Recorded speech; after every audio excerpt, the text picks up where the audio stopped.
What if the wisest man in Athens was also the most dangerous to its soul? Socrates didn't fight with swords. He fought with questions that cut through comfort and forced a city to confront itself. Socrates is often painted as the paragon of virtue, the man who tutored virtue by gentle dialectic. But there's a darker thread running through the famous portrait, a relentless insistence on truth that threatened the foundations of a society built on custom, status, and opinion. The so-called dark side, isn't malice. It's a sharpened clarity that makes power tremble. In the dense air of ancient Athens, voices rose and fell like tides. The city thrived on debate, on public spectacle, on the audacity to proclaim what everyone knew and to test whether it could bear the light of scrutiny. Socrates waded into that sea with a method that could feel, to his neighbors, like a storm. He asked questions not to win arguments, but to unmask assumptions, to turn beliefs into beliefs about beliefs, to reveal how little most of us truly know about the things we claim to know most. The first twist of his path is simple and nasty at once. He asked why people believed what they believed, and when he did, the city discovered that many cherished things, piety, tradition, right conduct, could not survive the cold, patient stare of reason without some repair, some change, some humility. The elenchus, his method, was not merely a tactic, it was a technology of doubt. It didn't merely test ideas. It tested the people who clung to them. He walked through Athenian streets with a circle of young men who wanted to live rightly, and he asked them to articulate why. Was piety really? What counts as virtue? Do the gods demand justice, or merely the power to punish opponents? The questions were not ornamental. They carried the weight of judgment, and judgment, in a polis addicted to reputation, often arrives as consequence. Soon the whispers turned into a chorus of discomfort. The men who ruled the city, who counted copper in the treasury and votes in the assembly, found themselves exposed not as sages, but as mere performers on a stage where the audience could see every line. Socrates wasn't just challenging ideas. He was challenging the social contract that allowed those ideas to govern life. If the foundation is a lie, every edifice built on it will crumble when pressed by truth's insistence. The charges that would soon anchor him in a courtroom grew out of that tension. He was accused of corrupting the youth and of impiety, of undermining the godly order that gave Athens its moral map.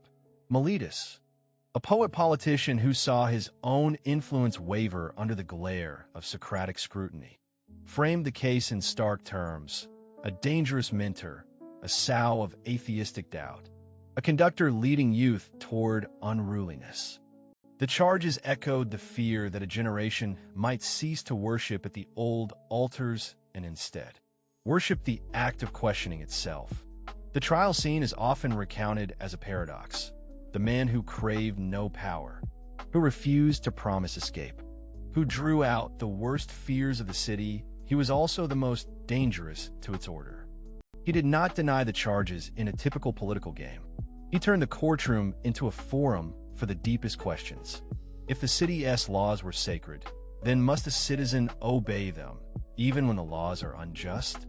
If a man's life is the measure of his duty, what does a virtuous life require when the state insists on a verdict that feels like a betrayal of truth itself? In the dialogue around his execution, the darkness thickens into a strange light. Socrates remains calm, almost serene, while his accusers lean into rhetoric, into the certainty of numbers and consensus. He argues that an unexamined life would be a poorer life, but not a life worth living at the expense of the truth.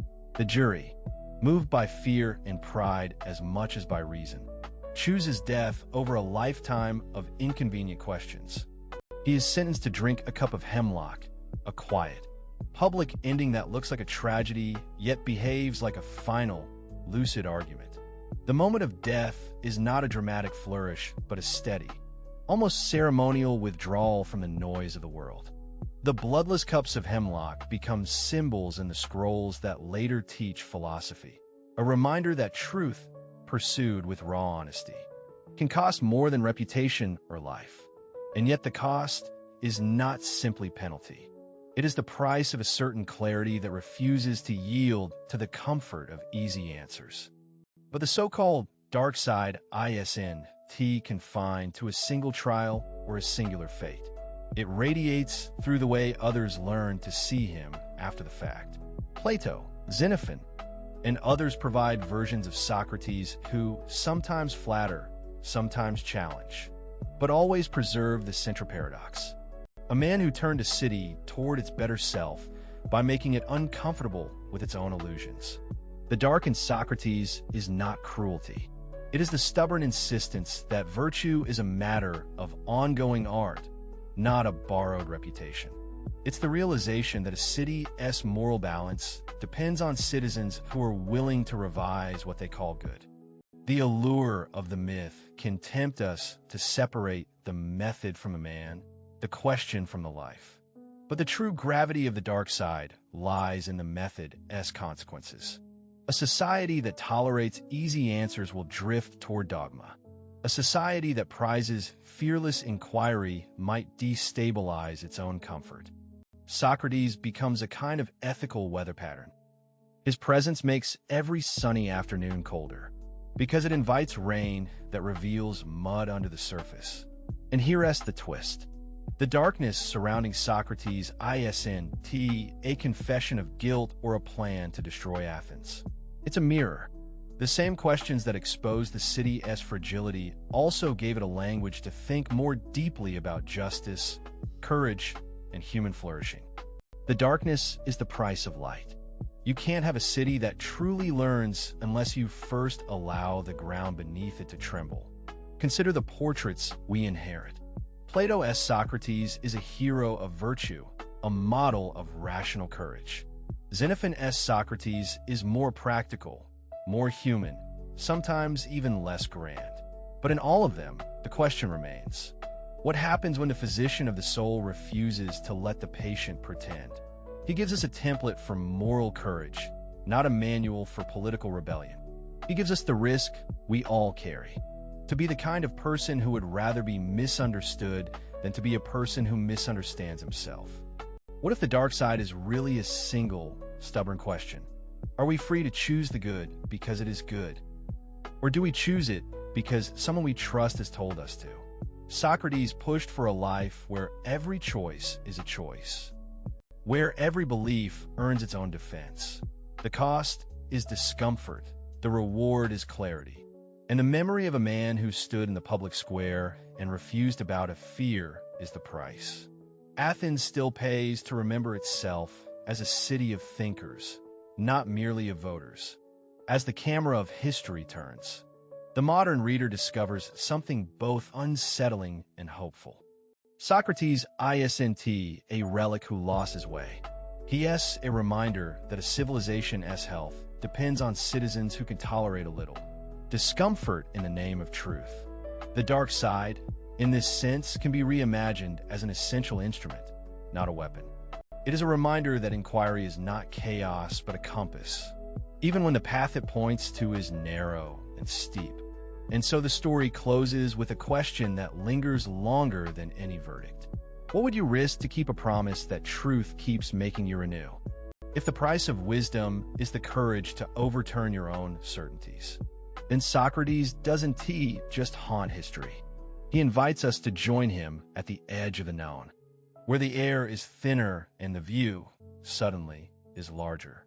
The dark side of Socrates is not a cheap scandal. It is the durable challenge to every one of us who wants to claim to know something worth. He shows us that knowledge is not a trophy, but a burden, a lamp that can scorch as much as it can illuminate. And in that paradox, we glimpse a deeper truth. The greatest danger to a city might be not ignorance, but the ease with which we accept it as wisdom. The question remains, in our own lives, where do we draw the line between confidence and responsibility? Between certainty and humility? As the story fades, we carry a version of Socrates that fits more closely to our own time. A thinker whose courage is measured not by victory in argument, but by the willingness to confront the plausible, to test its edges, and to endure the discomfiture that comes with genuine understanding. The dark side, finally, is a beacon. It asks us to be brave enough to doubt, to listen, and to act with a clarity that may seem cold, a kind of moral warmth, the warmth of a mind that refuses to stop asking.